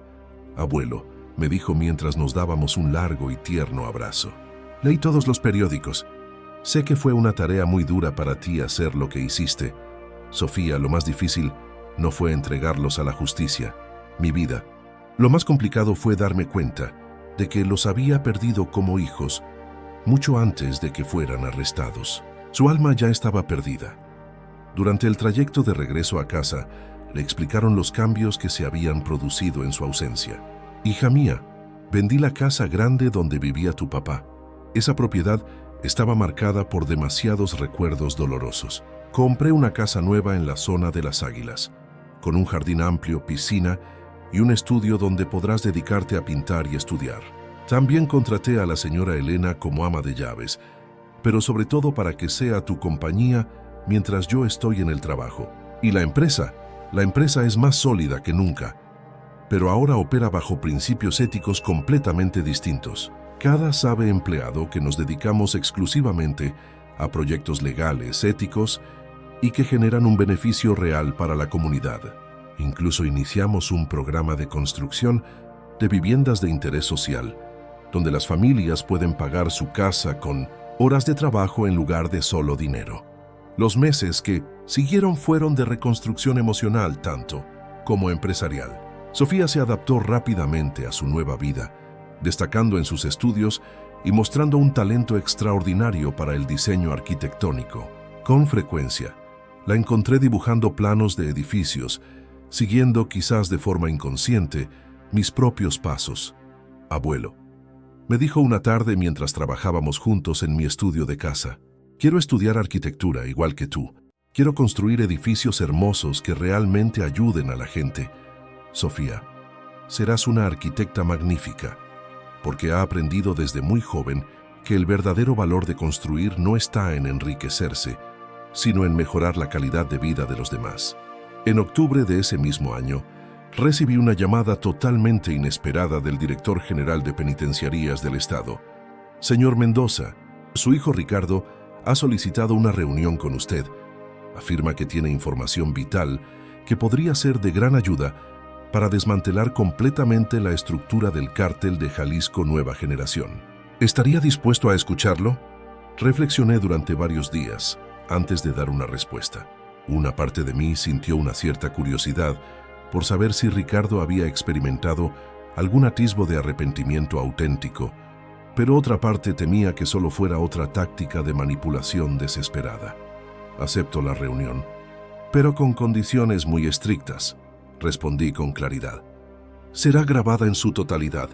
Habrá guardias de seguridad presentes en todo momento, y cualquier información que proporcione deberá ser verificada de forma independiente por las autoridades antes de ser considerada para una posible reducción de sentencia. El encuentro se llevó a cabo en una sala especial del Centro de Readaptación Social número 2. Ricardo se veía aún más demacrado que en el juicio. Había perdido una cantidad considerable de peso y sus ojos mostraban una mezcla de desesperación y lo que parecía ser un arrepentimiento sincero. Papá, empezó con voz quebrada y débil. Sé que no tengo derecho a pedir tu perdón, pero necesito que sepas que cada noche pienso en todo el daño que ocasioné. No solo a ti, sino a todas las familias que sufrieron por mis pésimas decisiones. Ricardo, si pediste esta reunión buscando mi perdón, perdiste tu tiempo y el mío, respondí con dureza, sin titubear. Me encuentro aquí porque me confirmaron que usted posee información de vital importancia que puede preservar la existencia de gente inocente. En efecto, la tengo, respondió con voz grave. Tomó una bocanada de aire profundo antes de continuar su relato. La organización criminal está orquestando un plan de gran magnitud para pervertir por completo el proceso de votación del próximo año. Ya posee un listado de aspirantes a presidentes municipales, congresistas locales y hasta gobernadores que están dispuestos a colaborar a cambio de fondos ilícitos. A lo largo de las siguientes 3 horas completas, Ricardo desveló una gran cantidad de datos, nombres concretos, fechas exactas, ubicaciones de encuentros reservados, cantidades de dinero turbio y los mecanismos de operación que las autoridades federales llevaban años intentando descifrar. La exactitud y el nivel de detalle de su confesión fueron cuentos que, de forma inmediata, se desplegaron operativos en media docenas de estados distintos del país. ¿Por qué decide usted colaborar en este momento? Ya le preguntó justo antes de dar por terminada la reunión. Porque al fin logré entender aquello que usted siempre intentó transmitirme, que existen valores mucho más significativos que las riquezas y el poder terrenal. En la prisión he conocido a otros hombres que entregaron hasta lo último por el bienestar de sus seres queridos, y me di cuenta, con una profunda amargura, de que yo había desechado a mi propia familia por asuntos que carecían de verdadero valor. Salí de aquel encuentro con una sensación de agotamiento emocional pero también con una extraña y placentera paz interna. Ricardo seguiría encarcelado, pero al menos su testimonio contribuiría de manera decisiva a resguardar la vida democrática de la nación mexicana contra la invasión del crimen organizado. Durante el resto del año, enfoqué todas mis energías en afianzar la herencia moral y material que le dejaría a mi nieta Sofía. Transformé por completo mi testamento. Creé instrumentos financieros de confianza, específicamente orientados a garantizar su educación, y fundé una entidad benéfica que se dedicaría a la edificación de centros educativos en las zonas más necesitadas y apartadas. Sofía, le explicó una noche mientras cenábamos de manera habitual, deseo fervientemente que comprendes algo fundamental. Todo lo que he levantado, cada bien que poseo y lo que soy como persona, pasará a ser tuyo algún día. Sin embargo, esto conlleva una gigantesca responsabilidad. La obligación de utilizar estos bienes para generar un impacto positivo, para brindar ayuda a aquellos que más lo requieren. Abuelo, me preguntó, ¿crees de verdad que mi papá, la tía Carmen y el tío Miguel serán capaces de cambiar en algún momento? Su interrogante me forzó a meditar sobre los conceptos del perdón, la regeneración personal y la oportunidad de un nuevo comienzo. Hija mía, le respondí con sinceridad, tengo la convicción de que las personas sí pueden cambiar si realmente es su deseo, pero la verdadera metamorfosis requiere una aceptación total de las repercusiones de nuestros actos y un esfuerzo constante día tras día para mejorar. Solo el transcurso del tiempo nos dirá si tus familiares están dispuestos a emprender ese arduo camino. Aquella noche, justo antes de acostarme, observé el retrato de Magdalena que siempre permanecía sobre mi mesa de noche. Mi amor, le susurré con ternura, siento que al fin se ha hecho justicia. Nuestros hijos están pagando por sus delitos, pero nuestra nieta crecerá conociendo la distinción entre lo correcto y lo incorrecto. El patrimonio de rectitud que forjamos juntos seguirá vivo gracias a ella. El año estaba llegando a su fin, pero yo sabía con certeza que una existencia renovada apenas comenzaba a perfilarse. 2 años después de que se dictaran las sentencias definitivas, me hallaba sentado en la terraza de mi nueva residencia, admirando la caída del sol que teñía de oro la hermosa ciudad de Guadalajara. A mis 70 años, había asimilado que la tranquilidad verdadera no reside en la ausencia de adversidades, sino en la plena seguridad de haber accionado con honradez ante ellas. Sofía, ya una joven de 18 años, había sido admitida en la universidad local para cursar la carrera de diseño arquitectónico. Su primera jornada de clases sería en la semana venidera, y la chispa de entusiasmo en su mirada me transportó a mis años mozos, cuando soñaba con diseñar edificios que modificaran el perfil urbano de esta metrópolis. Abuelo, me comentó ella mientras hojeaba sus nuevos libros de estudio, he estado pensando en algo que me dijiste hace un tiempo, que construir va más allá de levantar muros, se trata de crear ambientes donde las familias puedan ser dichosas. ¿Y cuál fue la conclusión que extrajiste de esa profunda reflexión? Le inquirí con interés, que mi meta es dedicarme a la construcción de hogares económicos. Deseo crear viviendas bonitas y funcionales, pero que sean accesibles para familias de trabajadores, similar a las que papá solía levantar cuando usted se dirigía a la empresa con total honestidad inquebrantable. Sus palabras me colmaron de un inmenso orgullo, aunque también me provocaron una punzada de melancolía al recordar los años en que Ricardo colaboraba conmigo, lleno de ambiciones nobles, antes de que la ambición desmedida corrompiera su espíritu. A lo largo de estos 2 años, la empresa constructora que lleva mi apellido había pasado por una reforma integral. Ya no ostentábamos el título de la corporación de mayor tamaño en el estado, pero sí éramos, sin duda, la más respetada. Habíamos levantado 500 unidades habitacionales de bajo costo, 3 centros educativos comunitarios, un centro médico infantil de acceso gratuito, y estábamos iniciando un plan de desarrollo urbano sostenible que se convertiría en un referente para toda la región. El señor Esteban se había transformado, de forma oficial, en mi socio minoritario, un merecido reconocimiento a su lealtad incorruptible a lo largo de los momentos más difíciles. Sus descendientes ahora laboraban en la compañía, demostrando que los principios de rectitud y esfuerzo sí se pueden transmitir de una generación a la siguiente. Don Eduardo me había expresado el mes anterior: usted me demostró que el éxito verdadero se cuantifica por la cantidad de familias que uno logra ayudar, no por la riqueza que se acumula. El reconocimiento público a mi difícil decisión de entregar a mis propios hijos a la justicia había rebasado las fronteras nacionales. La prestigiosa Escuela de Negocios de Harvard me había cursado una invitación para impartir una conferencia sobre la ética en los negocios. La sede pontificia me había otorgado una condecoración por mi excepcional integridad moral, y 3 importantes instituciones de educación superior me habían concedido títulos honoríficos en el campo de la filosofía. Sin embargo, el reconocimiento que más valoraba era el respeto recuperado de todos los obreros de la construcción en Guadalajara. Ellos sabían que Eduardo Mendoza había optado por el camino de la ley por encima de los lazos de parentesco, lo cual había restaurado la fe en la existencia de líderes empresariales probos.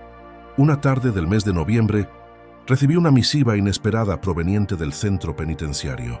Era de Carmen, redactada con una caligrafía inestable que revelaba 2 años de profunda introspección tras las rejas. Eduardo inició la carta, omitiendo llamarme padre. Sé que mi persona no merece su atención, pero necesito confesarle algo que no fui capaz de expresar durante el proceso legal. Durante este tiempo en prisión, tuvo la oportunidad de meditar sobre cada decisión que tomó, sobre cada falsedad que articulé y sobre cada vida que dañé. No busco su indulgencia, porque entiendo que hay ofensas que son irredimibles. Sin embargo, quiero que sepa que finalmente soy consciente del enorme impacto negativo que mis acciones generaron. La carta proseguía detallando cómo había aprovechado su reclusión para estudiar las disciplinas de contabilidad y derecho, con la esperanza de algún día dedicarse a la corrección de fraudes en lugar de perpetrarlos. También mencionaba que había puesto en marcha un programa de enseñanza básica para otras reclusas analfabetas, hallando un propósito en impartir un conocimiento útil por primera vez en años. No le escribo esperando una respuesta, concluyó el texto. Solo quería que supiera que aunque haya perdido el derecho de ser su hija, aún conservo la capacidad de aprender de los errores garrafales que cometí. Deseo que Sofía crezca sabiendo que, por lo menos, su abuelo jamás flaqueó en hacer lo correcto. Después de leer el escrito, lo guardé en mi escritorio sin contestar. No porque no hubiera experimentado alguna emoción al leerlo, sino porque las meras promesas, sin actos que las respalden, carecían de sentido después de tanto perjuicio. Miguel también había intentado comunicarse conmigo en repetidas ocasiones, pero sus escritos mostraban más pena por sí mismo que un verdadero remordimiento. Continuaba justificando sus crímenes como simples equivocaciones de la juventud, en lugar de reconocer el carácter intencional y premeditado de sus delitos. Sus comunicaciones las tiraba a la basura sin tan siquiera terminar de leerlas. Ricardo, por el contrario, había guardado silencio absoluto desde que entregó la información sobre la estructura criminal. Las autoridades me notificaron que su colaboración había culminado en la detención de más de 40 funcionarios involucrados en actos de venalidad pública y el desmantelamiento de 3 células delictivas. Su testimonio había salvado millas de existencias humanas, pero esto no borraba aquellas que se habían perdido por su responsabilidad. En el mes de diciembre, mientras Sofía y yo nos encontrábamos adornando el árbol de Navidad, dando inicio a nuestra nueva costumbre familiar, recibí una llamada completamente inesperada. Señor Mendoza, le habla la doctora Patricia Morales, la psicóloga del centro de reclusión donde está Ricardo. Él me ha solicitado que lo contacte para transmitirle un mensaje muy concreto. La escucha con atención. Ricardo desea que usted sepa que él no aspira a ser perdonado, ni a una reducción de su condena, ni a ningún tipo de privilegio. Él solamente quiere expresarle que ha empleado estos 2 años para comprender finalmente la clase de hombre que usted fue y la clase de hombre que él debió haber sido. Afirma que lamentará hasta su último aliento no haber sido merecedor del padre que le tocó. Colgué el aparato sintiéndome profundamente conmovido, aunque no del todo persuadido. Las declaraciones elocuentes son sencillas de pronunciar desde el aislamiento de una celda. La verdadera dificultad reside en vivir con moralidad inquebrantable cuando se tienen todas las facilidades y oportunidades en el mundo, tal como yo se las había brindado a mis hijos. Para las festividades de fin de año, Sofía y yo instauramos una nueva y preciada tradición: visitar las viviendas que habíamos edificado para familias con recursos limitados y compartir la cena de Nochebuena con un núcleo familiar distinto cada año. Ese diciembre, nuestra elección fue la familia Rodríguez, cuyo padre había sido uno de los obreros que cayeron víctimas de los secuestradores que la propia Carmen había ayudado a contactar. «Don Eduardo», me comentó la señora Rodríguez mientras servía la bebida navideña tradicional. «Cuando mi marido fue llevado a la fuerza, creí que todas las personas adineradas eran malas. Pero usted nos demostró que existen individuos que ponen la justicia y el decoro por encima de los lazos sanguíneos. Gracias a su declaración, los delincuentes que asesinaron a mi José están cumpliendo su condena». Esa noche, mientras Sofía y yo retornábamos a nuestro hogar, ella me formuló una pregunta que yo había anticipado durante meses. «Abuelo, ¿piensas que algún día serás capaz de dar tu perdón a papá, a la tía Carmen y al tío Miguel?» Reflexioné con gran detenimiento antes de articular mi respuesta, pues sabía que mis palabras tendrían una influencia perdurable en la manera en que mi nieta vería el mundo. «Sofía, la clemencia no implica borrar las repercusiones de los actos. Yo tengo la posibilidad de liberar el resentimiento personal que me causaron, pero jamás podré hacer a un lado el daño que infligieron a otras familias inocentes. El auténtico acto de perdonar exige que la persona acepte plenamente sus faltas y dedique el resto de su vida a enmendarlas. Hasta el momento, solo Carmen ha mostrado indicios de esa clase de contrición sincera. Y si en el futuro ellos realmente cambian, si un día demuestran con acciones concretas y no solo con promesas que han transformado su esencia, entonces podremos conversar sobre la posibilidad del perdón. Pero ese instante quizás nunca llegue, y eso también es aceptable. Hay heridas tan profundas que la única manera de sanar es edificar algo superior sobre los escombros. Al llegar a casa esa noche, me instalé en mi estudio, rodeado de fotografías que eran el testimonio de mi nueva existencia. Sofía terminando sus estudios preparatorios con las más altas calificaciones. La inauguración del hospital pediátrico que financiamos, los trabajadores de la construcción celebrando el primer año sin accidentes laborales en nuestras obras, familias radiantes en las viviendas que diseñamos pensando en sus necesidades específicas. Abrí el compartimiento oculto de mi escritorio, donde resguardaba la última misiva que Magdalena me había escrito antes de su fallecimiento, una carta que nunca había revelado a nadie. «Mi vida», decía con su elegante caligrafía. «Sé que me queda poco tiempo, pero no quiero que te agobie mi partida. Prefiero que te concentre en nuestros hijos».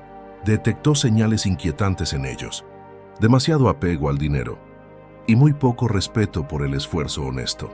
«Cuando ya no estés, tendrás que ejercer el rol de padre y madre a la vez. Muéstrales que el verdadero tesoro no se encuentra en lo que acumulamos, sino en lo que construimos para beneficiar a otros». Las lágrimas humedecieron mis mejillas al llegar al final de la lectura. Magdalena había detectado los indicios de la desviación moral en nuestros hijos antes que yo, pero la muerte se la llevó antes de que pudiera asistirme para corregir su rumbo. «Mi amor», le susurré a su fotografía.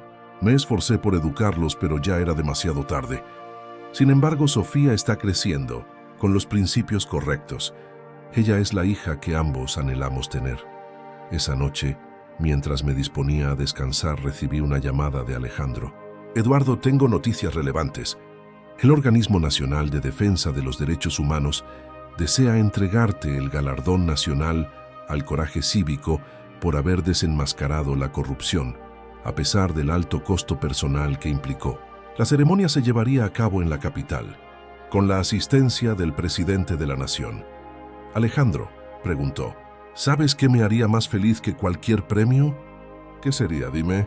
Que dentro de 20 años, cuando Sofía sea una arquitecta reconocida y esté construyendo viviendas para personas trabajadoras, la gente comente: Sofía Mendoza asimiló de su abuelo que el éxito auténtico se mide por las existencias que mejoras, no por las cuentas bancarias que llenas.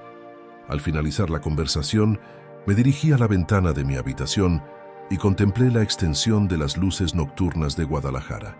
En algún punto de esa vasta ciudad había edificaciones que portaban mi nombre, familias que habitaban casas construidas con la más estricta honradez, obreros que sabían que podían confiar en Eduardo Mendoza. También era consciente de que, en prisiones remotas, se encontraban 3 individuos que en otro tiempo fueron mis hijos, enfrentando las repercusiones de haber tomado el camino equivocado. No sentí alegría por su sufrimiento, pero tampoco me atormentaba la culpa por mi elección. A mis 70 años, había captado la enseñanza más crucial de mi vida: que la prosperidad genuina no se contabiliza en pesos ni en propiedades inmobiliarias, sino en la facultad de conciliar el sueño en paz con la convicción de haber obrado correctamente, aun cuando esa rectitud fuera la opción más dolorosa. Sofía tenía razón al afirmar que construir no era solo erigir estructuras de concreto, sino forjar lugares donde las personas pudieran experimentar la felicidad. A lo largo de los últimos años de mi vida, me había dedicado a edificar algo de mucha mayor trascendencia que cualquier inmueble, un legado de ética que perduraría mucho más allá de mi propia muerte. Mientras me hundía en el sueño esa noche, sonreí pensando en el porvenir. Sofía estudiaría diseño, se convertiría en una mujer ejemplar, formaría su propia familia y enseñaría a sus descendientes que la probidad vale mucho más que toda la riqueza del planeta. Mi relación había comenzado con un hombre de origen humilde que soñaba con levantar edificios. Concluyó como un hombre abundantemente rico en experiencias que había construido algo mucho más preciado: una nueva generación que conoció la distinción esencial entre el bien y el mal. Eduardo Mendoza había cumplido su misión en la vida.